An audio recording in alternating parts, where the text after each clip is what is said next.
Selamat berjumpa kembali para sahabat insani. Saya Pastor Fius Octavianus menjumpai Anda di hari Jumat pertama di bulan Januari ini tahun 2022. Kita diajak bersama-sama merenungkan sabda Tuhan Injil hari ini, bahwa ketika kita merasa diri tidak bersih, datanglah kepada Tuhan dan Tuhan membersihkan kita.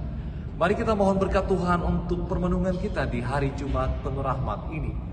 Marilah berdoa dalam nama Bapa, Putra dan Roh Kudus. Amin. Bapa dalam surga, terima kasih karena Engkau beserta kami semua di Jumat pertama pada bulan Januari ini, di tahun yang baru ini.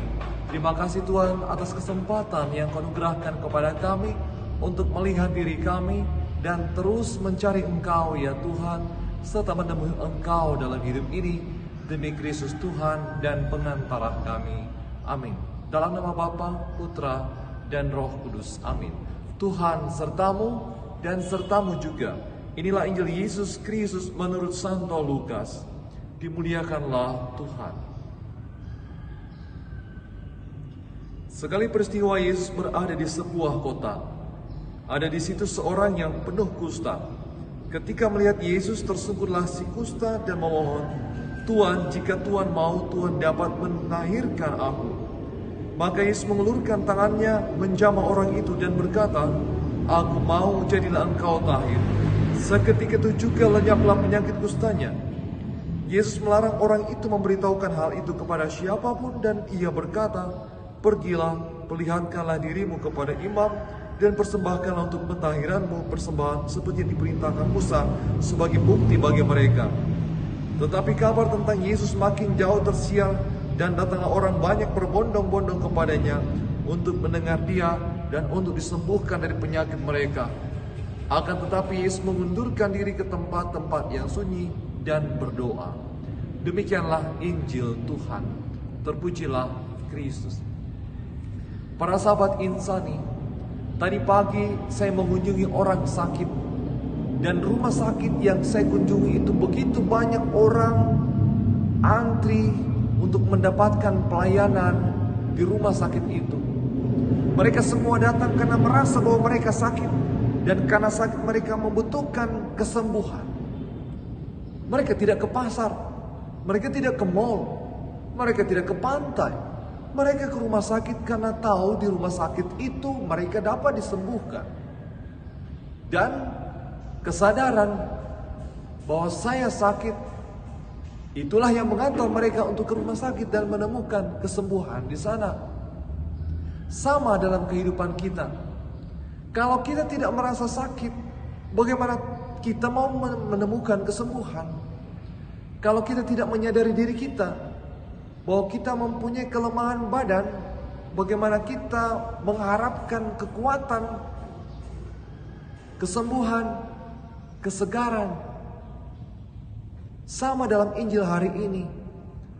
Orang kusta itu menyadari bahwa dia kusta, maka dia mencari Tuhan Yesus. Dan dikatakan dia tersungkur dan memohon, "Tuhan, jika Tuhan mau, Tuhan dapat mentahirkan aku." Sebuah kesadaran hati bahwa saya sakit, saya kusta. Dan karena saya menyadari kerapuhan status saya yang sakit itu, maka saya tersungkur. Simbol penyerahan diri dan kerendahan diri, bahwa hanya Engkaulah Tuhan yang menjadi harapanku, maka aku berlutut di hadapan. Sebaliknya, kesombongan kita, rasa ponggah kita tidak mampu membawa kita untuk sampai kepada Tuhan. Saya kuat, saya mempunyai segala-galanya, saya tidak butuh Tuhan. Untuk apa saya tersungkur di hadapan Tuhan? Saya memiliki semuanya. Saya tidak membutuhkan Tuhan, dan saya tidak perlu tersungkur di hadapan Tuhan. Padahal dirinya penuh dengan penyakit, penuh dengan kelemahan, dan banyak hal yang harus disembuhkan dalam diri orang itu. Keseharian kita membawa kita untuk sampai pada sebuah kesadaran. Saya ini bersih, saya ini sehat, saya ini kuat, Ataukah sebetulnya saya bersembunyi di balik kelemahan saya dengan menunjukkan kesombongan, tetapi di balik kesombongan itu ada kerapuhan yang luar biasa, ada penyakit yang luar biasa, dan ada dosa yang sangat besar. Kadang-kadang orang menyembunyikan dirinya di balik kemarahan, di balik gaya, di balik tren, di balik style, di balik make up, di balik busana, dan di balik aksesori. Orang menyembunyikan dirinya dari hal yang sesungguhnya, dari fakta yang sesungguhnya, dari jati diri yang sesungguhnya. Orang lebih mudah untuk bersembunyi dibandingkan memperlihatkan kelemahan dan penyakit.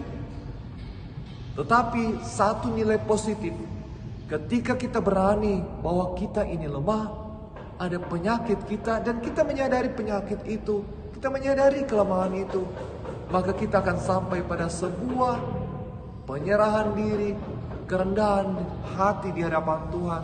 Tuhan, ada kelemahan saya, ini kelemahan saya, inilah kerapuan saya Tuhan. Saya berlutut di hadapan-Mu, kiranya Engkau mengambil kelemahanku ini dan menyempurnakannya. Begitu banyak orang-orang hebat dalam kitab suci yang kita dengarkan. Dalam kisah-kisah kitab suci, Abraham mempunyai kelemahan, Raja Daud mempunyai kelemahan, dan begitu banyak orang-orang pilihan Tuhan. Raja Salomo mempunyai kelemahan. Murid-murid Tuhan Yesus mempunyai kelemahan. Tetapi mereka tidak menutupi kelemahan itu, tetapi justru menyerahkannya kepada Tuhan dan mengatakan, Tuhan, inilah kelemahan saya. Tuhan, sempurnakan diri saya, bersihkan diri saya ini, kuatkan diri saya. Maka Tuhan menguatkannya. Injil hari ini mengatakan orang kusta itu tersungkur di hadapan Tuhan, mengakui bahwa dia kusta, dan mengakui mohon kekuatan, dan hanya Tuhanlah pengharapannya, maka Tuhan menyembuhkannya. Saudara-saudara terkasih, para sahabat insani, hari ini kita diingatkan, sadarilah kelemahanmu, sadarilah kerapuhanmu, berlututlah di hadapan Tuhan dan katakan, Tuhan, ini kelemahanku, sempurnakanlah kelemahanku ini. Hanya Engkaulah pengharapanku. Percaya, Tuhan menyempurnakan kelemahan kita, Tuhan yang menyembuhkan penyakit kita, dan Tuhan yang membawa kita semakin sempurna di hadapan Tuhan. Terima kasih saudara-saudariku yang telah mendengarkan Sabda Allah dan renungan hari ini. Saya, Pastor Marcel Lolotandung, mengucapkan berlimpah terima kasih kepada Pastor Pius Octavianus. Semoga Pastor senantiasa diberkati Tuhan dalam setiap aktivitas dan pelayanannya. Amin.